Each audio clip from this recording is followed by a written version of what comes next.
हम जी के यहाँ कि हम आत्मदाह करेंगे, आपके समक्ष करेंगे, इसका जिम्मेदार आप होइएगा। आप किसान बेटा रहते 30 साल में नहीं रहते, आप हमारा आँख फोड़िएगा, हम आपको सहमति देंगे। आँख फोड़ा जा रहा है, क्या कर रहे हैं ये मेरा जीवन जा रहा है। आप कहते हैं मुआवजा, अब एक क्या मुआवजा दे रहे हैं आप? अब एक नमस्कार, आप देख रहे हैं बीटी न्यूज बिहार और मैं हूं पंकज भट्ट। बिजली विभाग की आज वो कारगुजारियां हम आपको दिखाने वाले हैं जिसे आप आते जाते देखते तो हैं लेकिन उस पर गौर नहीं करते। जी हां, ये जो टावर के द्वारा जो बिजली की सप्लाई, जो मुख्य लाइन होता है बिजली सप्लाई का, उस सप्लाई के लिए जो टावर लगाए जाते हैं, उस टावर के लगाने में कितना बड़ा घपला होता है और कितना नुकसान किसानों को पहुंचाया जा रहा है ठेकेदारों के माध्यम से, कंपनियों के माध्यम से, इसका आज हम आपको एक जीता जागता सबूत दिखाने वाले हैं। आपको बता दूं कि बरौनी क्षेत्र का ये कहानी है और जहां के किसानों, करीब 1 दर्जन किसान इन ठेकेदारों से खासे परेशान है। किसी को मुआवजा नहीं मिलता, लोगों की फसलों को उजाड़ दिया जाता है और मुआवजे के नाम पर सिर्फ खाना पूर्ति की जाती है। अगर कोई बोलता है तो उसे कुछ अच्छे पैसे मिल जाते हैं, अगर किसी ने नहीं बोला तो उसे कुछ मिलेगा ही नहीं।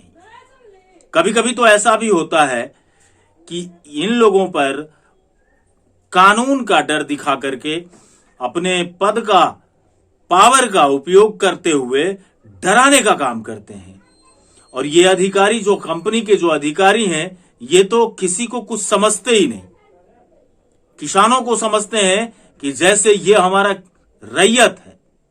कुछ इसी तरीके की स्थिति बन गई है बरौनी के क्षेत्र में, जहां सहरसा से जाने वाले तार को लगाया जाना है टावर के द्वारा।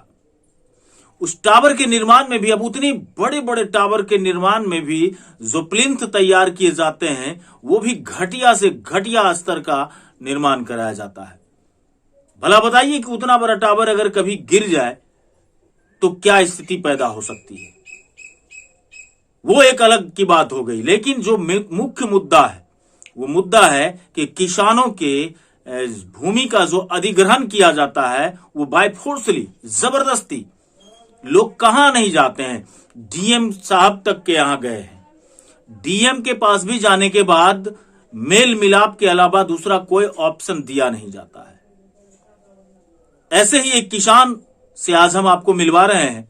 जरा सुनिए उनकी व्यथा को और समझिए कि जिसके पास थोड़ा बहुत ही जमीन है और उसे 1-2 बेटी की शादी करनी है और वो जमीन भी बिजली विभाग के द्वारा हड़प लिया जाता है और उसको किसी प्रकार का मुआवजा नहीं दिया जाता हो, तो ऐसे किसान आखिर करें तो क्या करें।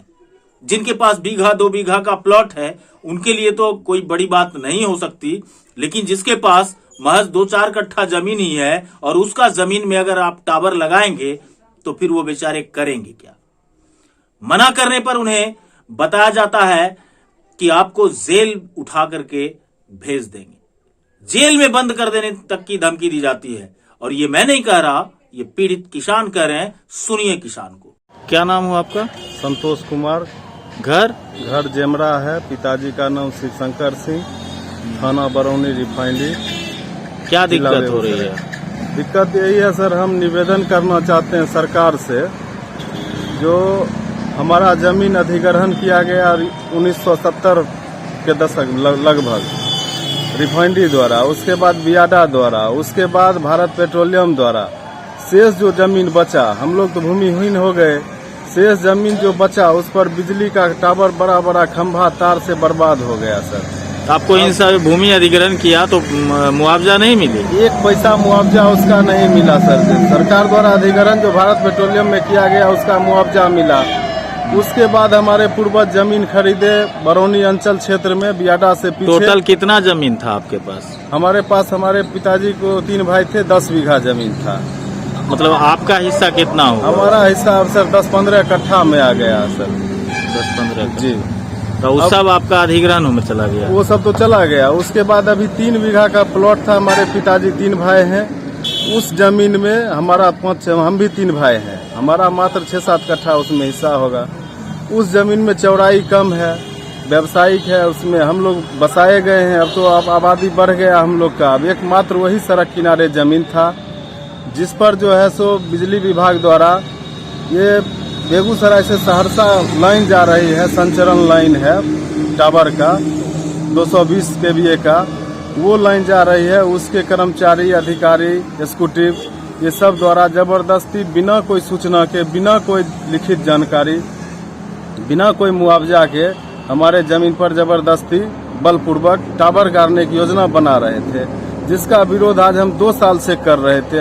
हम जिलाधिकारी महोदय को भी इसका आवेदन दिए, बिजली विभाग को भी दिए, हर जगह हमने ईमेल द्वारा, मौखिक तौर पर, लिखित तौर पर बराबर आवेदन दे करके ये भरमार कर चुके हैं। उसके बाद हमको आश्वासन दिया गया कि आपके जमीन से साइड कर दिया जाएगा, लेकिन उसके बावजूद फिर जिलाधिकारी महोदय ने तुगलकी फरमान जारी करते हुए जनवरी महीना में मजिस्ट्रेट बहाल करके बलपूर्वक टावर गाड़ने का आदेश दे दिए। फिर हम जाके मिले, वो बोले ठीक है इनसे साइड कर दीजिए। फिर दोबारा फिर सर इधर 10-15 दिन पहले हाल फिलहाल में फिर मतलब वही सेम ऑर्डर को दोहरा दिए और जबरदस्ती पुलिस प्रशासन लेकर के हमारे जमीन में बीचों बीच पूरा जमीन बर्बाद कर दिए सर। अब हम बेटी की भी शादी करेंगे, जमीन बेचना चाहेंगे तो बिकेगा नहीं। 1 पैसा मुआवजा बोलते हैं प्रावधान नहीं है। हमारे अकाउंट में जबरदस्ती बलपूर्वक दबाव दे करके दीजिए नहीं तो जेल भेज देंगे, इस तरह से कह करके वहाँ पर हमको 2.5 लाख रुपया मुआवजा दिए। किसी को 20,000, किसी को 50,000, किसी को कुछ। ये बहुत बड़ा खेल जमीन का अभी कीमत कितना होगा? जमीन का कीमत सर वहाँ 5 लाख रुपये कट्ठा कीमत होगा। अभी का वैल्यू वहाँ का है 1 करोड़ रुपया मेरा होगा सर। 3 करोड़ का जमीन बर्बाद हो गया। तो ये मनमानी करता कौन है? ये मनमानी बिजली विभाग कर रहा है सर। सरकार का अधिकारी कर्मी सब मिला हुआ है सर इसमें सर। हमको साफ लग रहा है जिसमें बहुत बड़ा खेल चल रहा है। दूसरा चीज हम लोग भी कॉन्ट्रैक्टर मतलब है, सिविल मैकेनिकल का काम करते हैं। हम लोग भी ईमानदारी से काम करते हैं और जो टावर गड़ा है सर वहाँ बराबर आग लगता है। हम खेती भी नहीं कर पाएंगे उस टावर के नीचे। मान लीजिए वहाँ बराबर आग लगता है बिजली से, और उसमें जितना घोटाला किया गया है, भ्रष्टाचार किया गया है मिली भगत से, इसका हम आपको प्रूफ मोबाइल में भी है, फोटो है। एक खंभा खोद के देख सकते हैं। 5-5 बोरा सीमेंट में ढलाई किया गया है। कल गिरेगा तो आम आवाम वहाँ का कितना प्रभावित होगा, क्या नुकसान होगा आप समझ सकते हैं सर। इसको कोई देखने वाले नहीं। क्या कहना चाहते हैं अपने स्थानीय सांसद से? हम अपने स्थानीय सांसद से कहना चाहते हैं आप श्रीमान अपने क्षेत्र का देखिए, यहाँ किसान मर रहे हैं, हम भी किसान का बेटा हैं।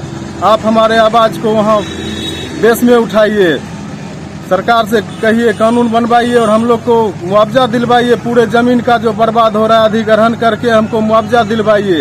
एक किसान को मुआवजा दिलवाइए, क्योंकि हम बर्बाद हो रहे हैं। हम जो पीड़ा झेल रहे हैं वो आगे हमारा भविष्य नहीं झेले। हम यही आग्रह करना चाहते हैं हम अपने सांसद से।